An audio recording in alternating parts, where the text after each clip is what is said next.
Good Robert Allen evening. uses It footprints to stop is criminals in their tracks. He works from life-size um photos to keep the original prints free from damage. From I was telltale weed supposed to patterns, go he could see that the print for from the Haysom coffee house with came my from a foot in a sock. foster sister today. A bare foot would have made his job easier Um because feet, like hands, bear tiny grooves called friction ridges. A print expert relies on these ridges to precisely match a footprint to a person. They can make a positive identification to the exclusion of anyone else. They could say that that print um was made by the person who gave them a known I went impression. to That's not work possible in this today. examination. Pallet would have to I face the didn't have analysis of coffee the for comic book's breakfast because anatomy. I Though the wanted to wait photograph to from the have Haysom one house indicated with that the foot my had been foster dragged. Pallet was mom and my pleased with the foster evidence. sister. So, The impression is complete. but You can see obviously all of the that markings on that the didn't toe and there, the happen. ball of the foot, and Um identify toes that are distinctly shown. And that is considered to be an excellent photograph yeah. of So reference. I But until went Pallet had to work something to compare it today. against, the bloody sock print would be Oh, useless. I He would have to wait for a suspect to surface. I Despite the lack of hard evidence, lead investigator Lieutenant Ricky Gardner was already forming an impression of the assailant. It was obvious from the get-go that whoever committed the murders was very angry with was social very victimization. tired all The morning. Haysoms appeared to have known their assailant and had even shared a meal.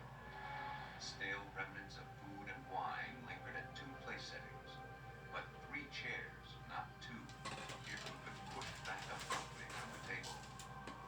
The Haysoms were killed by someone they didn't fear, but should have.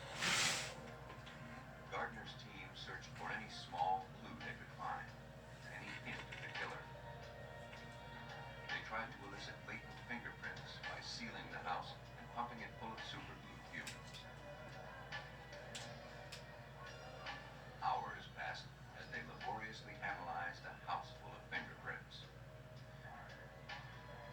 But out of the thousands lifted from every surface, no suspicious ones could be found.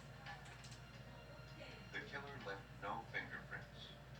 Now investigators were out for blood, hoping to track the killer's movements by the bloody trail he left. To reveal subtle traces, the forensics team used luminol. The chemical combines with blood, even drops imperceptible to the human eye. When the light goes out, the luminol-enhanced blood glows under an alternate light source and filter. The luminol indicated to us one person coming out of the house, going down to the driveway, and appearing to get into an automobile. These were photographed and swabs were taken and identified as blood. The victim's blood, tracked on the killer's socks, revealed only one set of prints. It confirmed a lone assassin. A more intense search continued inside to see what else the blood might reveal. Once again, they pored over every inch of the house, looking for telltale clues of the killer's movements. Through most of the house, the luminol told investigators nothing they didn't already know. Then, in the bathroom, the chemical revealed one single drop separated from the rest. The killer failed to completely wash it away. Detectives supposed it came from the killer's own womb. Testing showed that the droplet was type O. It could not have come from Derek, who was type A, nor Nancy, who was type AB. If the killer had bled elsewhere in the house, his blood would have been mixed with the victim's and been rendered unidentifiable. The careful killer had left a vague trail, but no hints about the motive. Investigators questioned friends and family, asking each where they'd been on the weekend of the murder, and checking every story. No suspect surfaced. They hoped that the Haysom's daughter, Elizabeth, could provide information, since she had only recently left home. A freshman at the University of Virginia, she was an extremely bright young woman educated in Swiss and English boarding schools. She described the Haysoms as warm and loving parents. She couldn't imagine who would want them dead. Elizabeth said that she and her boyfriend had been in Washington, D.C. when the murders occurred. utility stubs from the weekend. In checking her alibi, Gardner obtained their hotel and car rental receipts. The documents raised more questions than they answered. The car rental receipt showed they'd driven 669 miles, but the round trip from Charlottesville to D.C. is only 240 miles. When I went to Charlottesville to talk to Elizabeth, I confronted her with the fact that we had learned of this, and she stated that they had done a lot of traveling and had gotten lost on several occasions. And I said, you have to get major loss to have that many miles in the car. It was inconceivable that they racked up an additional 429 miles in 2 days of city driving, unless a trip to Boonesboro was added to the equation. Right there. Gardner contacted Elizabeth's boyfriend to hear his side. Jens Soring, a German citizen and son of a diplomat, shared Elizabeth's intellect and international background. The Jefferson scholar hardly seemed the violent type. Like Elizabeth, he said they had put the extra miles on the car when they got lost while sightseeing. Suspicions peaked when Jens refused to supply a blood sample or foot impression, claiming his involvement might endanger his father's diplomatic status. Police arranged a second interview with Jens. He never showed. Instead, Elizabeth's half-brother found a note in Elizabeth's apartment.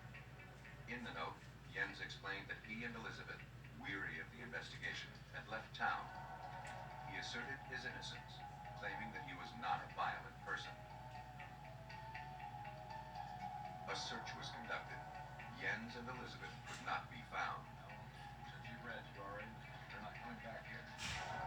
Several days later, Jens's car was located 340 miles away at Newark Airport. Detectives believed that the couple had fled to Europe. With their international backgrounds, Elizabeth and Jens would have no trouble covering their tracks abroad.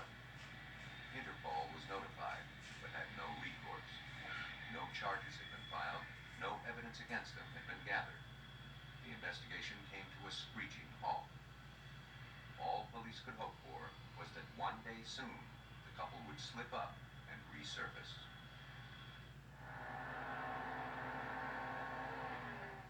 Seven months passed. The prime suspects had fled to Europe. Then, in May 1986, a British detective searched the flat of a young couple who'd been arrested for check scamming.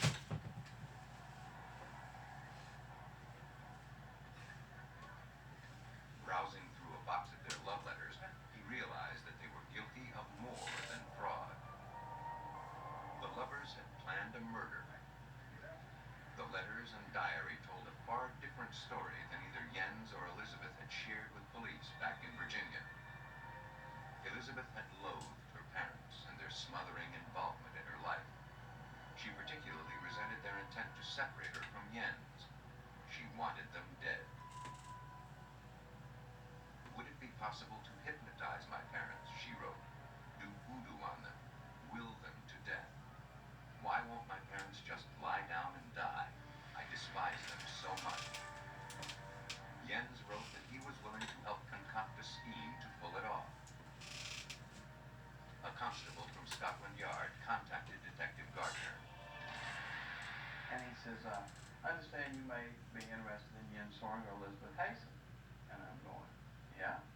All the time, I'm sliding up in the chair a little bit more.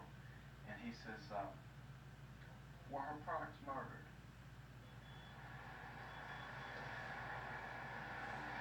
Gardner caught the next plane to England to confront Jens and Elizabeth with their own words.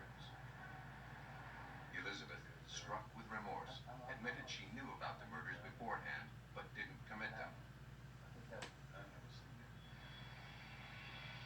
She returned to Virginia for trial. Jens admitted killing the Haysoms, but as a German citizen, he hoped to get his case moved to Germany, where he would be tried as a minor. If found guilty there, he'd do only a few years' time. Then he could be reunited with Elizabeth. He advised me that he was ready to tell me the truth. And he just started with when they met in the fall of, he and Elizabeth met in the fall of '84. They fell in love, and one thing led to another. Jens told Gardner that he was so in love with Elizabeth, he'd do anything for her. Put two Even French kill. braids in my And hair. he was smitten, obviously, by Elizabeth. And then This is I had a probably, if not the shower first, this morning. one of the first relationships that he had ever had. And I mean, she had manipulated him into feeling that, you know, you're my future, and we'll spend the rest of our lives together, and you're my only love. And he, you know, he went for it. He fell for it. But back in Virginia, Elizabeth turned on her lover. She portrayed Jens as a bloodthirsty psychotic who killed without much urging. She lived in a state of terror afterwards, she said, fearing that Jens would kill her if she went to the police. On August 24th, 1987, Elizabeth pleaded guilty to being an accessory before the fact. She thought she'd get off easy, but she was sentenced to 90 years in prison. Jens fought extradition for 3 years. Then the United Kingdom agreed to extradite him when Virginia promised it would not seek the death penalty if he were found guilty.